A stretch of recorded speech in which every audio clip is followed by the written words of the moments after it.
UOL Líderes. Este podcast traz entrevistas com presidentes, CEOs ou fundadores de grandes empresas nacionais e estrangeiras, debate e divulga ideias e projetos dos diversos setores da economia brasileira. UOL Líderes entrevista o presidente da Cabify, Pedro Meduna. Tudo bem, Pedro? Tudo bem, Beth. Um prazer estar aqui. Muito obrigada. Pedro, qual é o principal negócio da Cabify atualmente? O principal negócio nosso é a mobilidade. A gente gosta muito de falar que o futuro da mobilidade vai ser mobilidade como um serviço. Então a gente tenta trocar o carro. As pessoas vão deixar de ter carro e vão buscar opções mais vantajosas para se movimentar de um ponto A para um ponto B. Então a mobilidade é o nosso core e no Brasil a gente tem dois serviços principais.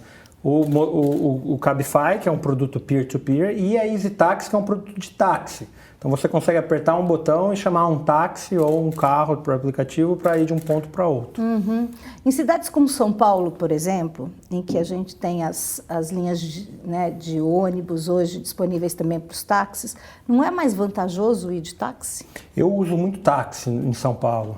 A gente está sempre corrido para ir para um lugar para o outro. Então você tem a vantagem da faixa. Então depende, dependendo do momento do dia, o táxi pode ser inclusive mais barato que o motorista por aplicativo, porque os preços são dinâmicos e o preço do táxi é estabelecido. Então além de ser mais cômodo, ele pode inclusive ser mais barato.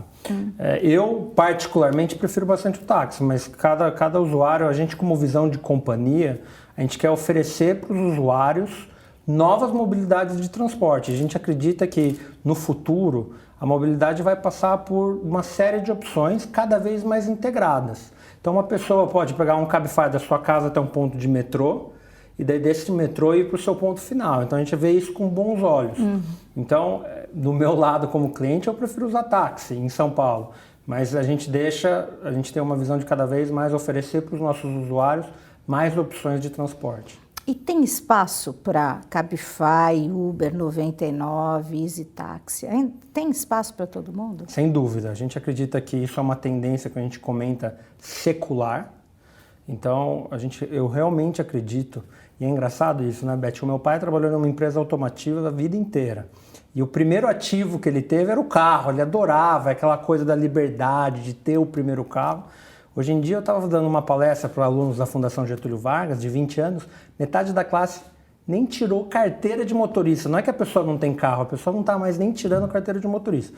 Então a gente acredita que a indústria vai se desenvolver cada vez mais e o Cabify, a gente tem uma visão muito focada em rentabilidade e diferenciação de serviços. A gente faz exames toxicológicos dos nossos condutores, a gente tem carros mais novos, a gente atua em regiões mais centrais da cidade e a gente acredita que a gente se diferencia da competição por qualidade de serviço e segurança. E aí você estava falando que os jovens hoje, eles não têm mais interesse, né, eles têm interesse no serviço, mas não mais no bem, né? A gente vê isso em várias áreas hoje, né? A posse e adquirir um bem hoje já não é mais um valor para esse jovem. Mas o carro continua vendendo, né? A indústria automobilística continua vendendo. Continua. Aqui também, como a gente fala, uma tendência secular. A gente acredita que não só no nosso meio de mobilidade, mas assim, você vê outras startups crescendo no setor imobiliário, facilitando o aluguel de apartamento, porque as pessoas estão cada vez mais... O mundo está mudando tão rápido que ela está falando assim, putz, eu não vou investir em um ativo que eu vou ter que trocar daqui a pouco. No nosso setor, o que a gente vê é exatamente isso. O fato de ter carro, ele dá muitos custos que às vezes são invisíveis. A gente fala sempre os básicos, que é pagar o IPVA, até a depreciação do veículo, mas nossa, se você parar para pensar seguro, multa, tem vários custos que se você for colocar valet quando você vai no restaurante. Então a gente acredita que cada vez mais as pessoas que fazem as contas vão entender que não faz sentido ter o carro e vão buscar outras opções de mobilidade. Já é um fenômeno, já é algo bastante real. O que a gente vê também do Cabify, que é algo que a gente foca bastante, é o transporte corporativo. Então muitas empresas usam as soluções do Cabify para fazer com que os seus funcionários se movimentam para ir numa reunião de vendas, para ir numa reunião de consultoria e não ter que perder tempo para pegar reembolso. Então isso é uma evolução também que a gente oferece aí para a pessoa corporativa e não para o usuário pessoa física. E esse tipo de serviço também acabou com as frotas de carros imensas de algumas companhias, né? Eu acho que está mudando, né? Acho que tem muitas empresas ainda, do mesmo jeito que tem meu pai, que sempre vai gostar do carro, tem empresa que gosta de dar o carro para o funcionário e tudo mais. O que a gente vê, as empresas mais inovadoras hoje em dia, elas não só oferecem transporte por aplicativo para os funcionários, como algumas já estão colocando no pacote de aditivos, no pacote para o funcionário, e falar assim, olha, você tem seguro saúde, você tem seguro vida e você tem até R$200 para usar de Cabify ao longo do mês, entendeu? Então, assim, como um benefício mesmo, porque as pessoas veem valor, porque daí isso ajuda a pessoa que às vezes está naquela dúvida se preciso ter carro ou não, fala assim, nossa, até a empresa está me ajudando. E para a empresa é bom também, porque ela economiza em não ter vaga no estacionamento, então a gente vê esses movimentos que vão em linha com o que a gente estava discutindo antes, tendências da sociedade de mudando hábitos de consumo e de movimentação, no caso, né, de mobilidade. Essa é uma novidade que eu não sabia, quer dizer, transporte, né, como benefício para o funcionário. E vocês já têm empresas trabalhando com vocês nisso? A gente tem por confidencialidade a gente não pode citar nomes, mas assim, o que a gente vê, as empresas mais criativas, elas estão cada vez mais escutando os funcionários. E para a gente que mora em São Paulo, a gente sabe o quanto tempo a gente perde no trânsito.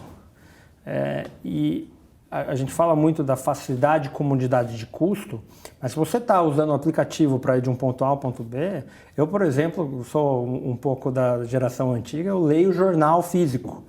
Então, para mim, é super legal da minha casa até o trabalho ir no carro lendo jornal. Eu faço isso todos os dias, é um hábito.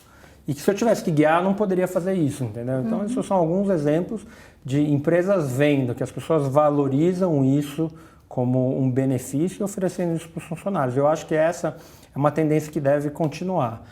E ainda mais, se você parar para pensar lá onde que vai essa tendência, é a pessoa oferecer e falar assim, olha, você tem tantos pontos, imagina que você tem um ponto, e que você pode ou pegar um plano de saúde um pouquinho maior, ou alocar mais para um serviço de mobilidade, ou para alocar mais para um serviço de academia e tudo mais, e deixar com que o funcionário decida qual que é o melhor ativo para ele, porque para uma pessoa pode fazer mais sentido ir na academia, para outra pode ser mobilidade, para outra pode ser um seguro um pouco maior para a família, então cada um tem a sua realidade. Eu acho que as empresas estão percebendo isso e adaptando as suas ofertas num mercado tão competitivo para o que o funcionário quer. As empresas de transporte estão dando subsídios para conseguir clientes, né? O senhor estava falando anteriormente da qualidade. Com isso, muitas delas não estão conseguindo nem lucrar com esse tipo de trabalho. Quanto tempo ela consegue ficar sem lucrar? Acho que isso é uma diferença do Cabify para as outras empresas do setor. A gente sempre analisou dentro do grupo a rentabilidade como um alvo. Hoje o Cabify ele é rentável na maioria dos seus países. E a gente tem a expectativa que nesse último trimestre do ano a gente já gere caixa na operação globalmente. Então, o Cabify é diferente de muitas empresas de tecnologias que perdem dinheiro e vivem só de investimento de fundos e tudo mais. Sobre outras empresas, é sempre difícil comentar, mas o que é diferente do mundo de tecnologias e do mundo de inovação é que muitas vezes a gente está construindo novos segmentos. Se você parar para pensar que o Cabify está mudando a mobilidade nos países onde ele atua, isso é uma tendência secular, como eu disse. Então, às vezes faz sentido que empresas como as nossas invistam mais e posterguem um pouco mais o lucro. Então, é por isso que é um pouco a diferença dessas empresas de inovação que estão mudando as suas respectivas indústrias, acabam demorando um pouco mais para atingir a rentabilidade. Mas no nosso caso, a gente está bem confortável, a gente acredita que cada vez mais a gente vai olhar a rentabilidade como um ativo nosso. E é um diferencial competitivo. Mas vocês diminuíram o valor, né? A gente fez esse movimento. O Cabify, a gente entrou no Brasil em um momento em que algumas competições estavam introduzindo dinheiro e estavam ampliando para regiões mais afastadas do centro. Então Então o Cabify sempre foi visto no Brasil como um produto muito mais premium. O que a gente fez? A gente abaixou um pouco os preços, mantendo a qualidade de serviço. Porque os nossos condutores, a gente tem o médio NPS, né? A gente tem um dos melhores NPS. O que a gente escuta dos nossos condutores é que eles gostam de correr para o Cabify, mas eles gostariam de mais chamadas. Então a gente abaixou um pouquinho o preço para aumentar o volume, porque a demanda é sensível a preço. E crescer o volume e sem afetar a qualidade. Então acho que foi esse o movimento que a gente fez recentemente. E essa estratégia, vocês conseguiram quanto de market share? Você tem uma ideia? Não? É difícil comentar, porque a concorrência está em cidades onde o Cabify não atua. E os dados não são públicos. Mas a gente entende que nos grandes centros a gente está próximo do nosso market share ideal, podemos dizer assim. Hoje vocês estão presentes em 8 cidades, é isso? A marca Cabify está presente no Brasil em 8 cidades. O produto Easy Taxi, que você consegue pedir dentro do aplicativo Cabify, está em cerca de 50. Tá. Nessas 8 cidades Cabify, qual é a dificuldade de expansão para as outras cidades? Quer dizer, porque vocês estão em grandes capitais, né? A gente foi de todos os concorrentes brasileiros, o que postergou ao máximo a entrada de dinheiro como opção de pagamento, porque a gente entende que dinheiro é uma opção menos segura, a gente sempre privilegiou segurança versus crescimento. Então, mercados do Nordeste, que são mais sensíveis a dinheiro, são mercados que a gente postergou o crescimento. Recentemente, a gente habilitou essa função. Então, hoje um cliente Cabify, poucas pessoas ainda estão usando, mas a gente vê um crescimento forte nesse segmento. Então, acho que antes o fato do dinheiro em mercados mais no Nordeste, grandes capitais que a gente não está, dinheiro era uma barreira, agora que a gente pode avançar. A gente está muito focado em ter uma comunidade e um negócio rentável nos mercados existentes. A gente deve sim expandir para cidades como Recife, Fortaleza e Salvador, mas a gente ainda não tem uma data específica para esse lançamento. Você falou de segurança. E como é que vocês oferecem segurança a esses condutores da Cabify? Bom, a gente tem, de todos os aplicativos no Brasil, a gente tem o maior percentual de viagens corporativas, então o nosso cliente corporativo ele já sabe.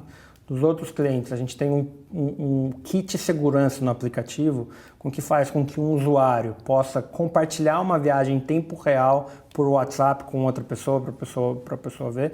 Se por algum acaso ocorrer algum acidente, ele pode apertar um botão de emergência nesse primeiro momento. E a gente acredita que segurança é algo que está sempre em evolução. Desde a maneira como que a gente trata a entrada de novos condutores, fazendo testes toxicológicos, a visão que a gente tem, o treinamento, tudo isso afeta a segurança e como ele se comporta dentro do carro e o tipo do usuário do Cabify.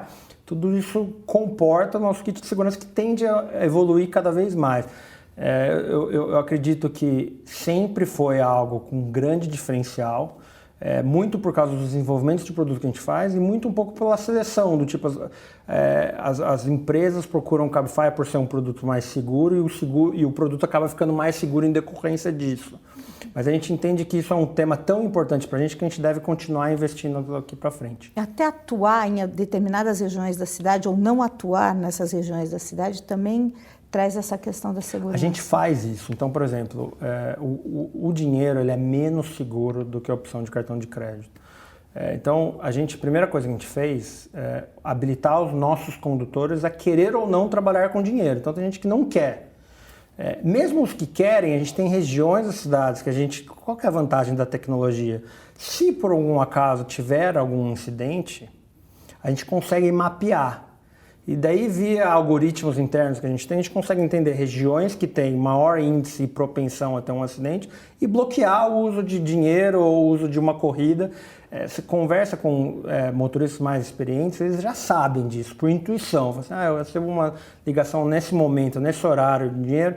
O que a gente está fazendo cada vez mais via produto e tecnologia, acho que essa é a vantagem de a gente ter todos os dados e mesmo quando ocorre um incidente a gente conseguir mapear, é trabalhar com que novos incidentes não ocorram, entendeu? Então, acho que é nisso que a gente vai acompanhar. Eu gostaria que não houvesse esse risco, né? Mas, infelizmente, o Brasil é um país que não é seguro e a gente, fazendo milhões de viagens nesse mercado, a gente entende que é um ponto a endereçar.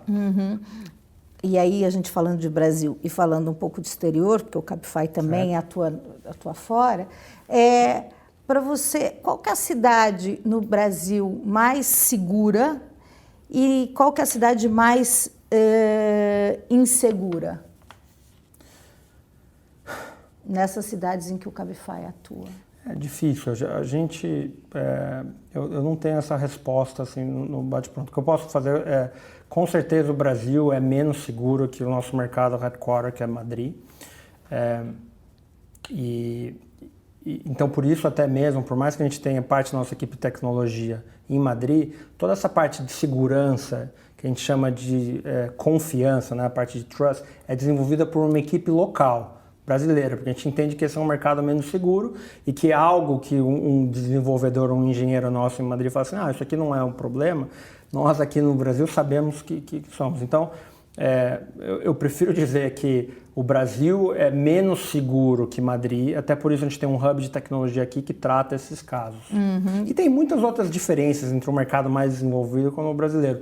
Uma que eu gosto de tocar bastante é a questão de o quão avançado está a discussão do usuário europeu no tema de sustentabilidade. Então, não sei se você sabe, Beth, mas o Cabify ele compensa 100% do carbono de todas as viagens. Não só das corridas do Cabify, mas também do funcionário indo para o Cabify e voltando para o Cabify no trabalho. A gente faz isso com uma parceria com uma ONG que reserva e refloresta uma área da Amazônia e a gente paga, realmente faz uma doação para compensar todo o carbono emitido na operação brasileira. E a gente vê no mercado de Madrid, assim como a gente acompanha na indústria, no mercado como São Francisco, lá pessoas optando por eu quero escolher essa marca porque ela é uma marca mais sustentável e ela tem uma visão de mundo em linha com o que eu penso. Eu acho que no Brasil, o brasileiro ainda não está nesse mais. A gente vive um momento de muitas discussões, né? Teve agora esse caso do óleo no litoral nordestino, que foi uma pena, mas eu vejo cada vez mais esse tema entrando em discussão, né? Acho legal até conversar aqui com vocês, porque cada vez mais isso vai ser um ponto de decisão. E nos orgulha muito, não só a mim, mas para toda a equipe do Cabify no Brasil, dizer que no Brasil a gente é o único startup de mobilidade que é 100%, que compensa 100% do carbono. Mas o brasileiro ainda não vê isso como um valor agregado na decisão, na escolha. A pessoa física ainda não. Mas a gente, por exemplo, a gente fez agora uma parceria com o Instituto Ayrton Senna. E a pessoa chegou para a gente e falou assim, olha, eu vou ser transparente com você, Cabify. Vocês foram os doadores que fizeram a menor doação no primeiro momento, mas a gente queria juntar a nossa marca ao Cabify pela visão sustentável que a sua empresa tem. E para a gente foi super legal, porque, o Instituto Ayrton Senna que luta pela educação do Brasil, com o símbolo dos maiores heróis da nossa nação. Eles querendo associar a nossa marca foi um negócio que nos deixou muito orgulhosos. E outras empresas que às vezes eles buscam e falam assim, eu quero ter uma conta corporativa com vocês porque a gente tem a mesma visão de sustentabilidade. Ou alianças, parcerias. Então acho que isso a gente já sente muito, mas a gente não faz isso somente para se destacar. Acho que a visão do Cabify é ser uma das primeiras startups a levantar essa bandeira. E a gente espera que outras copiem, e que a gente tenha um mercado cada vez mais sustentável. Que outras diferenças você vê do mercado, do consumidor brasileiro, né, de mobilidade para o consumidor estrangeiro? Infelizmente, no Brasil, a gente não tem uma infraestrutura de transporte público tão desenvolvida. Então, a história do Cabify é muito engraçada e curiosa nesse sentido, porque o nosso founder era um espanhol de uma cidade pequena, e ele viu que existia uma oportunidade de facilitar essa locomoção usando a tecnologia. Só que com 6 meses de lançar o aplicativo em Madrid, ele veio para a América Latina, porque ele falou assim, nossa, aqui o metrô funciona tão bem, os ônibus e tudo mais, por mais que exista potencial para uma empresa como o Cabify, na América Latina existe muito maior. Então, o que a gente vê aqui é que as pessoas usam trajetos mais longos. A gente vê em regiões, por exemplo, onde não tem metrô, que as pessoas usam. E o fato, para mim, de muitos pontos de metrô na cidade de São Paulo, por exemplo, serem os principais pontos, alguns dos principais pontos de chegada e pick-up, né, de passageiros, mostra que talvez se o metrô fosse um pouquinho mais avançado, ele iria de metrô todo o trajeto, né? Então, acho que essas são algumas das diferenças que a gente vê no Brasil. E a gente acha que o futuro da mobilidade, ele passa por uma integração de modais. Então, a gente espera que tenha cada vez um transporte público mais eficiente e que as pessoas usem ou o Cabify ou outras soluções tecnológicas que a gente quer trazer para o Brasil via aplicativo Cabify como uma opção a mais para ir de um ponto A para um ponto B. E aí você falou de futuro, como é que vocês estão se preparando para os carros autônomos? E um pouquinho a mais para os drones? Bom, eu acho que carro autônomo é uma realidade. Eu tive a chance de participar de uma conferência agora em abril em São Francisco, poucos meses atrás. E você pega um carro do aeroporto para o centro, você já vê as pessoas do outro lado mexendo nos seus iPads com a direção andando, assim. Então isso já é uma realidade hoje, né? A gente no Cabify acredita que a gente não tem a habilidade para vencer neste segmento específico e a gente prefere focar no nosso principal core e via investidores, parcerias, discussões, aprender mais esse setor que não tenha dúvida nenhuma virá.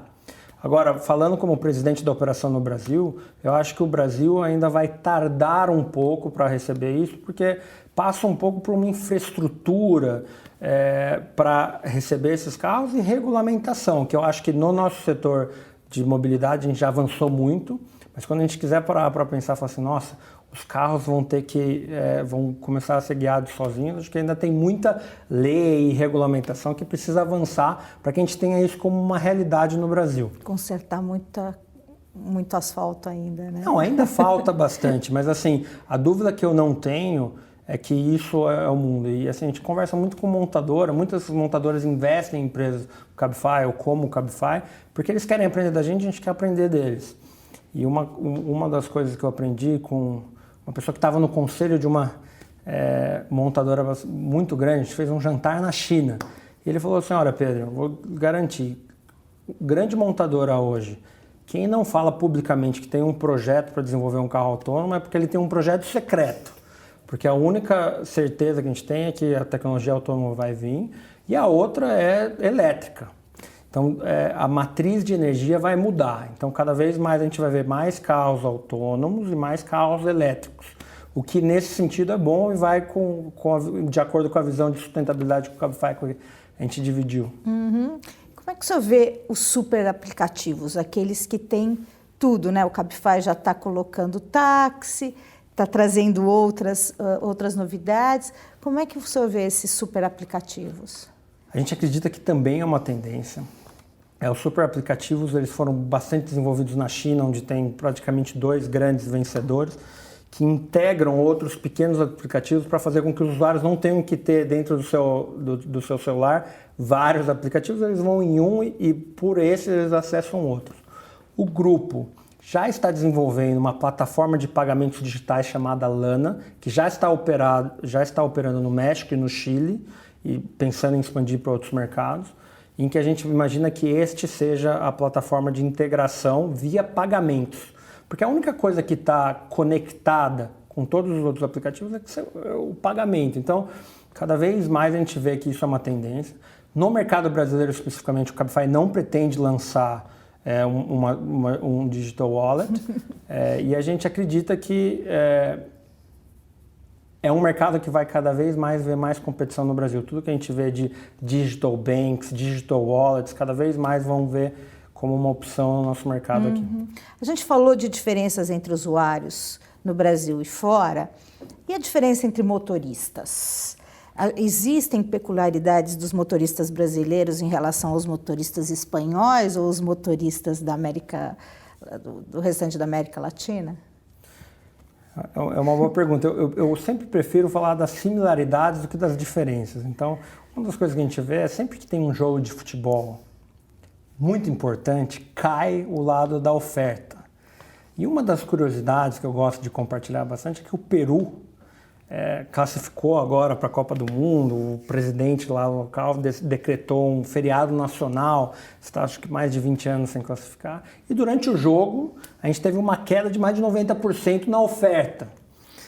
O Cabify, a gente gosta de falar que a gente foca muito em segurança, a gente tem a maior penetração de mulheres condutoras, a gente incentiva muito isso, mas a verdade é que na indústria, hoje, ainda existe uma concentração bastante masculina, isso em todos os mercados da América Latina.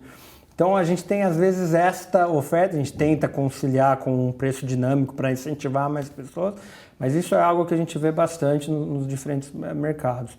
No Brasil, a gente vê o brasileiro em geral, ele é muito trabalhador, Beth, e uma das coisas que eu gosto muito de destacar é que o crescimento do Cabify no Brasil está muito relacionado também com a crise com a qual o Brasil passou nos anos de 2015 e 2016, onde houve muito desemprego e muitas pessoas buscaram o Cabify como uma maneira de trabalho. E a gente vê no mercado brasileiro pessoas usando o Cabify como uma segunda ou às vezes até terceira renda. Então pessoas que às vezes têm um trabalho normal das 9 às 5, escolhem 2 dias da semana para trabalhar no aplicativo das 6 às 9, ou trabalhar no sábado e no domingo para complementar a renda. E isso a gente vê mais no Brasil do que em outros mercados. Então acho que é algo como brasileiros para que nos orgulhemos, né? Que a gente tem um povo bastante trabalhador e que é bastante disposto para trabalhar e ter essa fonte de renda adicional. Você estava falando agora dos brasileiros trabalhadores, né? E a gente pode dizer que o crescimento desses aplicativos de mobilidade, ele está diretamente relacionado com o crescimento da informalidade no país? Eu acho que assim, diretamente não. Eu gosto de separar a informalidade do modelo autônomo que a gente acredita que a gente está desenvolvendo no Brasil. Se você me perguntar sobre o futuro da relação de trabalho, eu acredito que cada vez mais as pessoas vão ter trabalhos autônomos. Uma expressão que eu gosto muito de comentar é que os nossos pais tiveram de 1 a 3 empregos. A nossa geração, de 4 a 7. Os nossos filhos vão ter 7 empregos ao mesmo tempo. Porque as pessoas vão ser cada vez mais donas do tempo de si e vão procurar, seja via freelancing, seja via transporte, outras maneiras de usufruir do seu tempo para rentabilizar da maneira com que ela optar. Eu acho que o crescimento, sim, dos aplicativos de mobilidade no Brasil, eles passam por um excesso de oferta por causa da crise na qual o Brasil sobreviveu do lado da oferta. Do lado da demanda, acho que cada vez mais, como a gente falou, dos jovens fazendo conta e tudo mais, as pessoas estão percebendo que é mais barato mesmo. Então, eu vejo muito, a mídia faz um trabalho muito bom de fazer cálculos, existem planilhas que falam, olha, se o teu transporte da tua casa até de 10 a 15 quilômetros, e aí depende, obviamente, do carro que você tem, do consumo do carro, mas cada vez mais faz mais sentido que você tenha aplicativo. Então, a explosão, digamos assim, que realmente foi um crescimento muito forte do nosso setor no Brasil, é uma soma de vários fatores, inclusive a crise que a gente teve do lado da oferta, o fato de ser mais barato e, como eu disse, o fato do transporte público ainda não ser tão desenvolvido. Outra coisa que é super interessante no setor, que eu gosto de comentar, é que a gente tem um pouco o efeito da dieta, sabe? Do quilo, né? Restaurante quilo é um negócio bem brasileiro. Então você vai lá na segunda-feira no restaurante, o pessoal no quilo bastante salada, né, um peixe e tudo mais. Você vai chegando mais próximo da sexta-feira, é picanha, é doce e tudo mais, porque as pessoas falam assim, hoje é sexta-feira, eu mereço comer um pouquinho melhor. O que a gente vê é que tem muitas pessoas que optam por usar aplicativos na quarta, quinta e sexta versus a segunda e terça, porque ele fala assim, segunda e terça eu caminho ou eu uso o transporte, mas putz, está chegando mais para o final, eu prefiro um pouquinho mais de comodidade. Então, esse é um comportamento do usuário que é muito interessante e esse comportamento do usuário, então, vocês já mapearam isso. Quer dizer, existe uma demanda maior mais para os finais de semana dos aplicativos do que durante a semana. Sexta-feira é o nosso melhor dia. Quinta-feira é o segundo. Então, quando vai chegando mais próximo daquele momento, né, o pessoal brinca sextou, é quando o Cabify está no seu melhor potencial. Sextou também para o Cabify, é isso.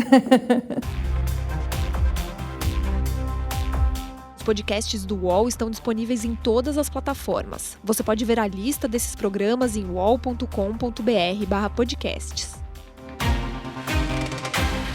Recebe salário, faz transferência, pagamento, recarga de celular e até empréstimo, tudo sem taxa. PagBank, a sua conta grátis do PagSeguro. Baixe já o app e abra sua conta em 3 minutos. E aí você estava falando dos 7 empregos, e aí me veio uma pergunta que é... você acredita que independe do grau de educação, do grau de cultura? Quer dizer, as pessoas vão ser cada vez mais autônomas e vão ter vários trabalhos, desde da pessoa menos capacitada até aquela mais capacitada? Eu acredito que é uma tendência. A gente escuta muito uma plataforma, né, de profissional que você consegue colocar o teu perfil de mídias sociais. Eles usam um termo de slash economy. Que é a pessoa fala assim, hoje eu sou CEO dessa empresa, mas eu sou palestrante, mas eu também faço consultorias, porque a pessoa está se tornando cada vez mais autônoma. E eu vejo cada vez mais uma separação entre a pessoa estar associada àquele emprego, àquela empresa que era antigamente, né? Você fala assim, o Meduna do Cabify.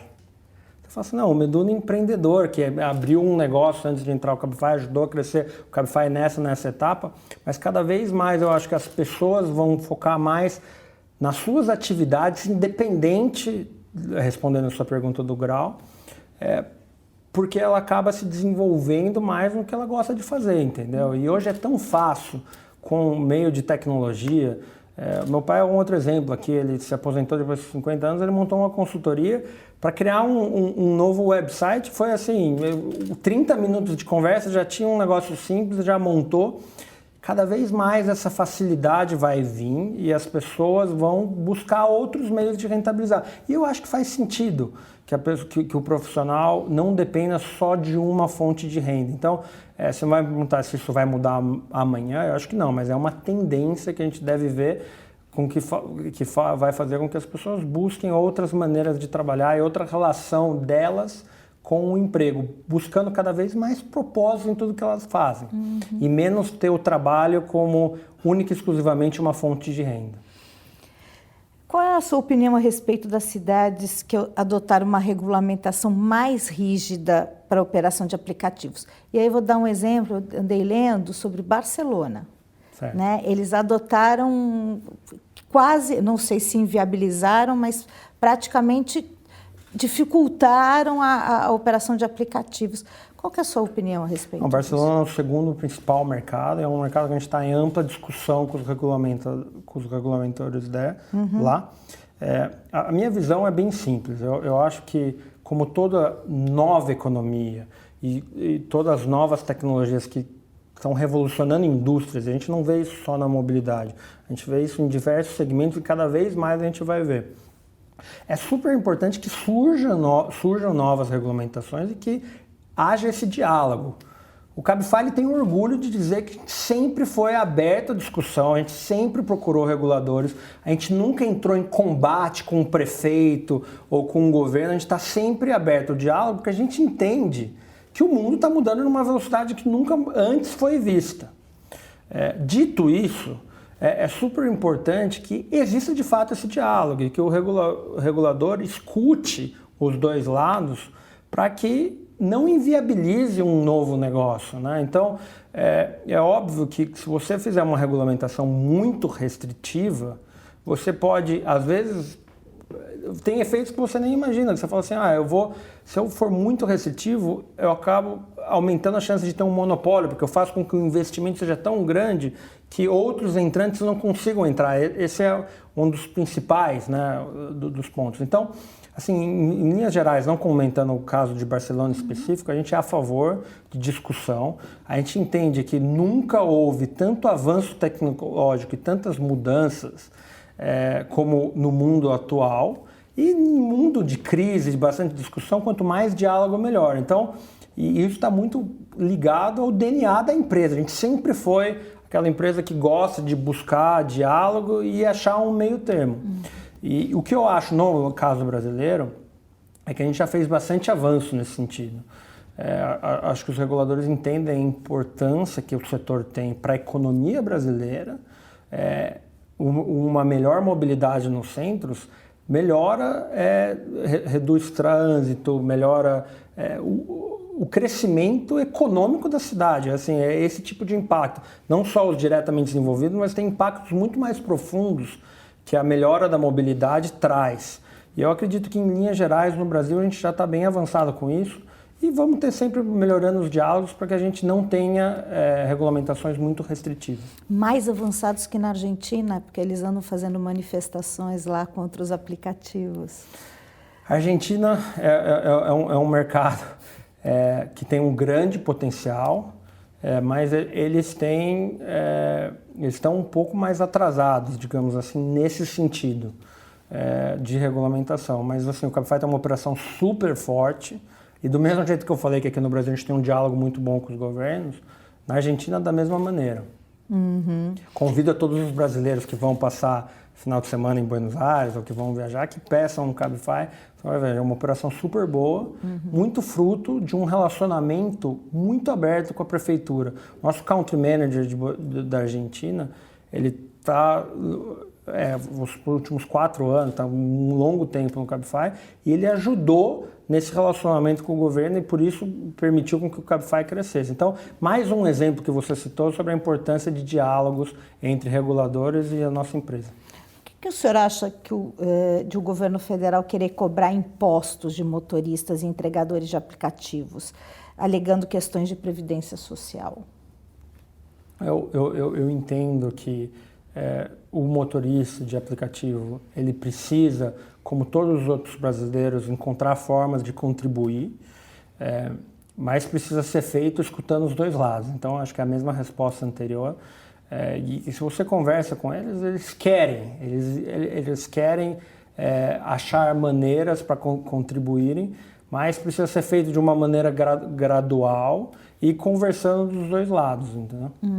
Só reiterando, a gente acredita que sim, os motoristas de aplicativos, como todos os brasileiros, precisam contribuir e cada vez mais o governo precisa enxergar eles como profissionais que são microempreendedores, então pequenas e médias empresas, e facilitar algo que às vezes não seja tão simples, entendeu? Porque no caso deles é diferente como um funcionário que recebe, tem retenção na fonte e tudo mais. Eles são empreendedores autônomos e eles querem contribuir, mas precisa ser feito de uma maneira que facilite isso e que não crie um impeditivo para o contínuo crescimento do setor no Brasil. Você defende uma simplificação dessa tributação, né? Sim. O que você poderia falar mais sobre o Movo, esse aluguel de patinetes e bicicletas? Qual vai ser o diferencial dele em relação à concorrência? E quando é que ele entra em operação? Bom, ele já está operando. O Cabify, poucas pessoas sabem, mas a gente tem uma cultura de inovação muito grande. A gente começou uma operação de entrega, que no final foi adquirida por uma empresa espanhola chamada Glovo, e hoje a gente tem uma participação societária na Glovo. A gente começou essa empresa que chama Movo de micromobilidade, a gente anunciou 22,5 milhões de dólares de investimento na Movo e expandimos para 6 países, então ela já está operando em mercados como Espanha, Colômbia, Argentina, Chile, México, e o Brasil deve vir. A gente está esperando trazer isso o mais rápido possível, acho que o Brasil é o próximo mercado a ser lançado, não temos a data específica, senão compartilharia. Estamos agora lançando essa carteira digital que eu falei, Lana, que a gente deve fazer um anúncio importante em breve. Sobre o Movo especificamente, a gente acredita muito no setor de micromobilidade, como o termo que a gente usa é o último quilômetro, né? O último ponto. Então, eu falei da integração que a gente vê. A pessoa usa Cabify até o metrô, daí usa o metrô até um outro ponto, ele poderia usar um patinete elétrico para chegar no último ponto. Então, quanto maior integração de modais de mobilidade, acho que ganha mais o nosso usuário. Eu acho que uma das grandes diferenças competitivas que a Movo vai trazer quando ela vier ao Brasil é a capacidade de alavancar a base de usuários já existente do Cabify e pedir dentro do mesmo aplicativo um novo meio de transporte. Então, vai em linha com a nossa visão de mobilidade como um serviço, das pessoas terem acesso a diferentes modais dentro de um mesmo aplicativo. Então, acho que essa vai ser a principal diferença competitiva. Outra coisa que nos motiva muito nesse setor é que ele é 100% energia elétrica, né? Então, a gente já falou que o Cabify compensa 100% do carbono emitido, e essa é uma energia livre, né? Então, a gente acredita muito no alto potencial. E o que a gente vê nesse setor é que, super interessante, a frequência de uso de um aplicativo como o Cabify é super alta.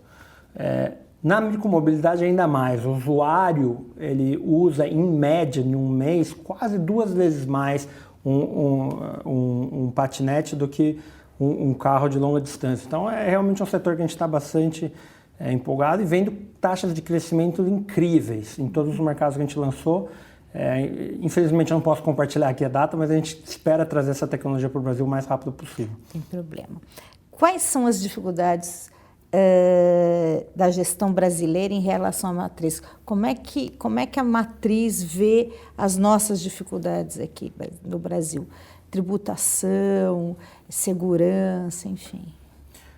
Bom, essa é uma excelente pergunta, porque se a gente parar para pensar que o headquarter do Cabify é numa cidade como Madrid, e a gente opera nos países da América Latina, é uma diferença brutal, né, em todos esses temas. A gente gosta muito de falar de custo Brasil, isso é uma realidade.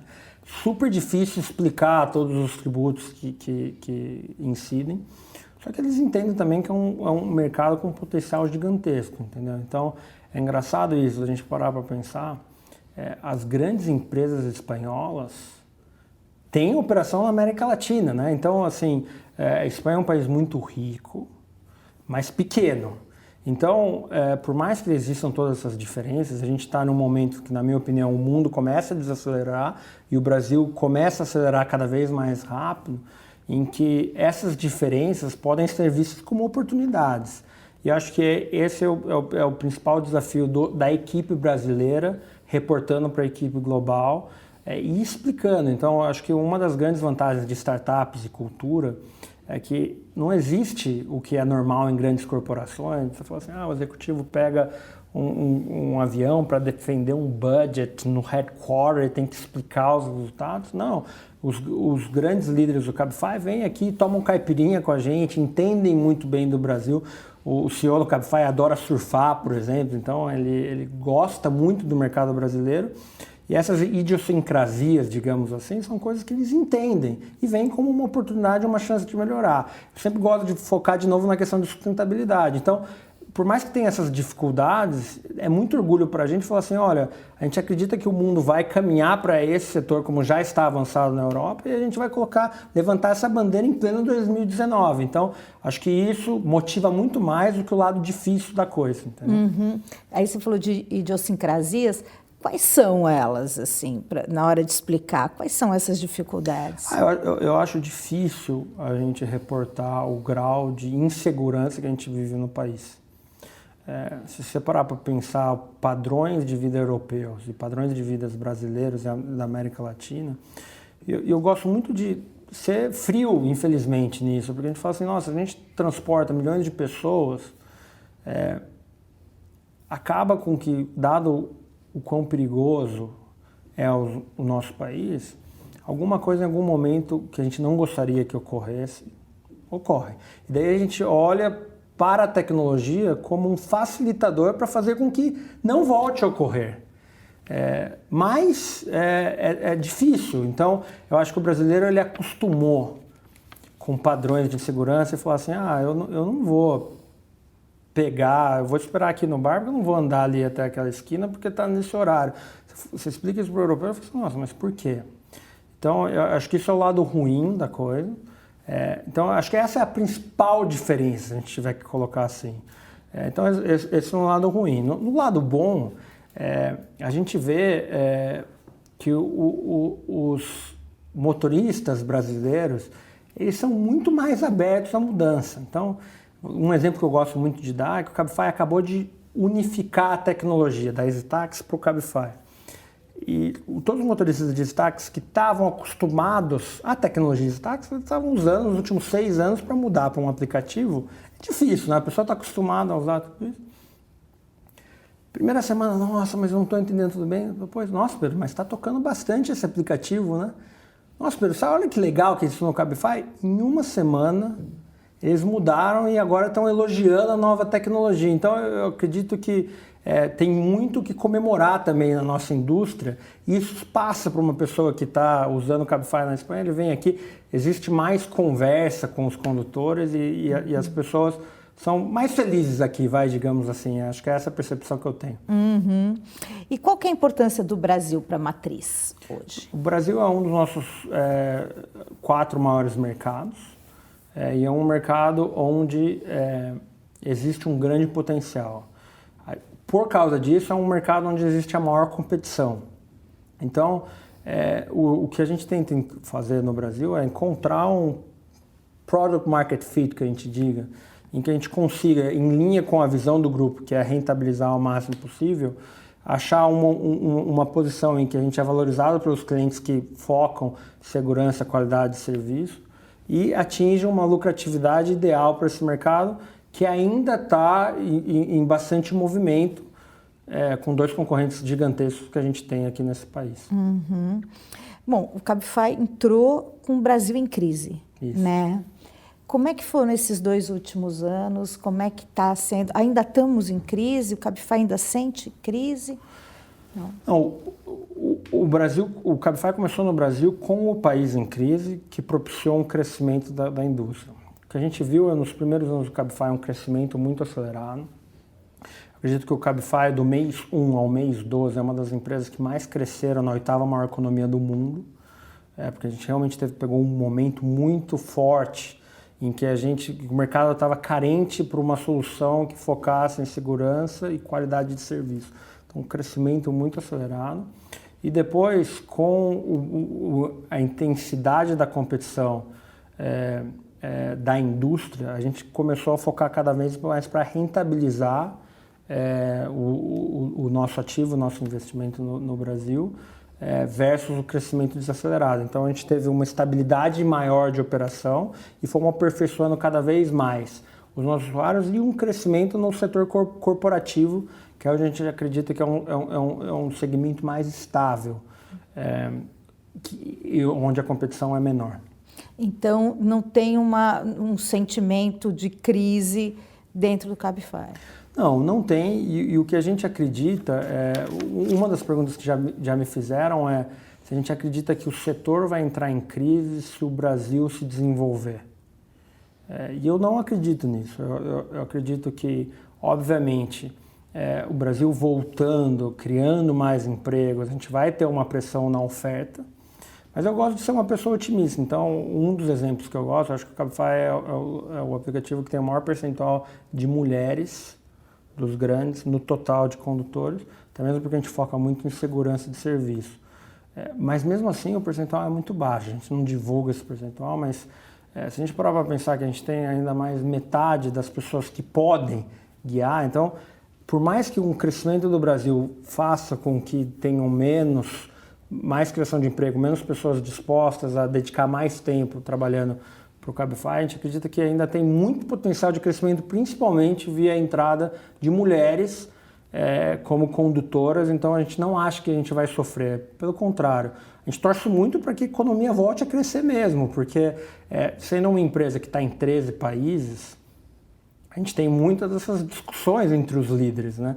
E a América Latina vive um momento instável, né? Com eleições na Argentina, revoltas no Chile, que é o país acho que mais sólido da região. E a gente acredita que o Brasil precisa exercer essa liderança, voltar ao crescimento, para que a gente não só volte a crescer como indústria, mas que a gente tenha um mercado mais saudável em todas as linhas. E eu acredito que com o crescimento da economia, a gente vai ver um crescimento maior no lado corporativo, que é um lado muito importante para o Cabify. O que o senhor defende na reforma tributária? Uma simplificação. Eu acho que passamos da reforma da Previdência, que eu acho que era algo que precisava fazer sim ou sim. Eu acho que na minha expectativa, foi melhor do que a gente esperava, então super bom. A reforma tributária ela precisa simplificar, no fundo. Eu acho que os empresários, os brasileiros, estão cansados da alta carga tributária que a gente paga. Mas, ao mesmo tempo, a gente tem muitos desafios de investimento e a gente cobra muito imposto e investe mal. Então, acho que dá para o governo trabalhar nos dois lados. Acho que deve investir um pouco melhor a arrecadação, mas no lado da captação, eu acho que precisa simplificar e ser mais transparente. Então, na matriz europeia, a gente tem o IVA, né, que é algo que a gente quer trazer para o Brasil. Então, assim, em linhas gerais, o quanto a gente conseguir simplificar a tributação, eu acho que vai ser difícil o Brasil cair a quantidade de consumo que ele faz, mas acho que se a gente conseguir simplificar, fazer mais transparente, acabar com a guerra de estados, com tributações diferentes, e muito do empresário, às vezes, ele precisa produzir algo em um estado, mandar para outro por incentivos tributários que não fazem sentido. Então, quanto mais a gente simplificar essa parte e do lado do investimento, a gente investir melhor, eu acho que a gente vai crescer como nação. Eu acho que existe muito potencial, é só trabalhar e eu acho que é a próxima grande reforma, né? Passada da Previdência, acho que a reforma tributária é o próximo grande obstáculo que a nação precisa percorrer. O que você achou da reforma da Previdência? Acho que a reforma da Previdência foi boa para o Brasil. Eu acho que sempre que você tem essas discussões super complexas, tem pessoas que esperavam um resultado maior ou menor. Eu acho que se a gente olhar para os fatos, uma reforma de 800 bilhões ao longo dos próximos 10 anos, melhorando a capacidade de arrecadação do governo e fazendo com que a nação entendesse a importância de fazer com que as pessoas trabalhassem mais, até uma faixa etária mais longa, porque o mundo mudou, e esse é o fato, né? A gente veio de uma antiga previdência, partia do pressuposto que tinha muita gente trabalhando e que as pessoas estavam vivendo pouco, só que as pessoas começaram a viver mais e nascer menos. Então, matematicamente, se a gente não tivesse feito ela, realmente o Brasil ia para o buraco. A gente não ia conseguir arrecadar o suficiente para cobrir os custos de previdência que a gente tinha. Então, eu acho que, de maneira prática, eu acho que foi uma das maiores reformas de previdências feitas em todas as nações democráticas, então acho que é um fato para a gente se orgulhar. Eu acho que a gente vive num país tão dividido, o fato de a gente ter conseguido aprovar e escutar de todos, sem exceção, que precisava ser feita, eu acho que é uma vitória nossa. Teve uma última mudança no Senado, mas eu tive a chance de almoçar com o senador e ele falou assim, olha, a gente teve uma última mudança ali para pessoas que tinham até 2 salários mínimos, mas foi importante porque a gente humanizou a reforma e essas pessoas, no fundo, não é que se elas renderem menos dinheiro, se elas pagarem menos, elas vão usar esse dinheiro para investir em fundos de investimento, não, elas vão usar na própria economia. Então eu acho que em linhas gerais foi ótimo e eu acho que posiciona o Brasil, um Brasil novo, de novas reformas, para receber cada vez mais investimento, abrir mais a nação, que eu acho que é um negócio que a gente precisa. O Brasil ainda é visto fora como um país muito fechado por razões ruins, seja por infraestrutura, seja por tributação. E eu acho que é um primeiro passo importante para uma nação de reformas e que está tomando as decisões duras, mas importantes para que a gente traga mais investimento e cresça mais como país. O Brasil está menos corrupto? Olha, eu acredito que sim. A percepção que a gente tem é que é duro isso, né? Porque a gente vê com toda essa questão da Lava Jato uma transparência muito na corrupção que existia. Só que é melhor que a gente tenha essa visibilidade, que a gente trate isso, do que a gente simplesmente ignora. Então é sempre difícil você ter os indicadores, porque a corrupção, por definição, é algo que acontece debaixo do radar. Mas eu sou um cara muito otimista com tudo que foi feito no Brasil e eu acho que tem um efeito muito positivo das pessoas pararem e ver e falar assim, olha, hoje tem pessoas muito importantes sendo pegas ou tendo a sua justiça, o que faz com que iniba outras pessoas que busquem esse comportamento. Então, eu acho que foi um trabalho muito bem feito de redução da corrupção. Acho que tem muito para ser feito, mas acho que o saldo dessa equação matemática é positivo para o país. Uhum. Como é que o senhor faz para lidar com a pressão do cargo de presidente? É duro, né? Cada gente faz de uma maneira. Eu busco muito passar tempo com a família. Eu gosto muito de viajar, então, assim, passar esses finais de semana longe de São Paulo. Sou do interior, sou de Campinas, minha esposa, os pais em casa na praia, então a gente tenta sempre sair um pouco e ficar próximo do filho, da esposa, dos amigos. Acho que essa é a principal coisa que eu faço. Uhum. E que dicas o senhor daria para construir uma carreira de sucesso como a sua? Eu acho que hoje a principal dica é que as pessoas desenvolvam mais o seu lado soft, né? O seu lado de tratamento de pessoas, por um lado, e o outro lado de capacidade de aprendizagem. Eu acho que eu tive uma sorte na minha carreira de começar, o meu primeiro emprego pós-faculdade foi consultoria. Consultoria é super legal porque você entra num novo setor, numa nova economia, num novo cliente, você precisa aprender muito rápido para poder ajudar ele no menor tempo possível. Então isso faz com que você não tenha vergonha de fazer perguntas, de aprender. E eu acho que essa é a principal dica que eu deixo. Eu acho que o mundo está mudando de uma maneira tão rápida que a capacidade das pessoas terem de se relacionar com os outros, e aprender com os outros e se questionar o tempo inteiro é fundamental. Às vezes as pessoas perguntam assim, putz, Pedro, você é presidente de uma empresa de tecnologia, como que vai estar o emprego daqui a 20, 30 anos, ou como que vai estar essa economia? A gente pode fazer exercício de futurologia, mas a verdade é que a gente não sabe onde o mundo vai estar daqui a 10, 20 anos. Então, é muito mais inteligente que as pessoas desenvolvam a capacidade de aprender cada vez mais, seja lendo, assistindo esse blog ou lendo jornal. Hoje em dia, o acesso à informação é tão fácil, né? Então, se as pessoas tiverem essa curiosidade intelectual, elas vão se desenvolver. E, por outro lado, a capacidade de trabalhar em equipe, até mesmo para desenvolver as pessoas que vão trabalhar junto com você. É engraçado isso, mas eu acho que o melhor presidente é o presidente que é o menos necessário. Então, é um contrassenso, né? Mas se você tiver uma equipe boa, que está cada vez crescendo mais, com uma visão clara do que eles têm para fazer, talvez o presidente se torne uma pessoa obsoleta ou que não seja tão necessária e faz com que toda a organização funcione um pouquinho melhor. Então, eu acho que essa capacidade de trabalhar em grupo, entender as outras pessoas, estar sempre aprendendo no mundo que muda, eu acho que são qualidades fundamentais para um profissional que está começando a trabalhar hoje em dia. Uhum. E para a gente terminar, a gente tem 13 milhões de desempregados ainda, né? Como é que o senhor vê a questão do desemprego e quais seriam os caminhos do Brasil para melhorar essa situação? Eu sou uma pessoa que acredito muito no liberalismo da economia. Então, eu acredito que a melhor maneira para a gente crescer e criar emprego e tudo mais é vir investimento da iniciativa privada. A gente discutiu aqui na conversa questões tributárias, questões previdenciárias. A verdade é que o governo já arrecada muito e tem uma capacidade de investimento melhorar, mas é difícil que ele invista mais. A gente já viu em governos anteriores que muito investimento do governo pode ser bom no curto prazo, mas não no longo prazo.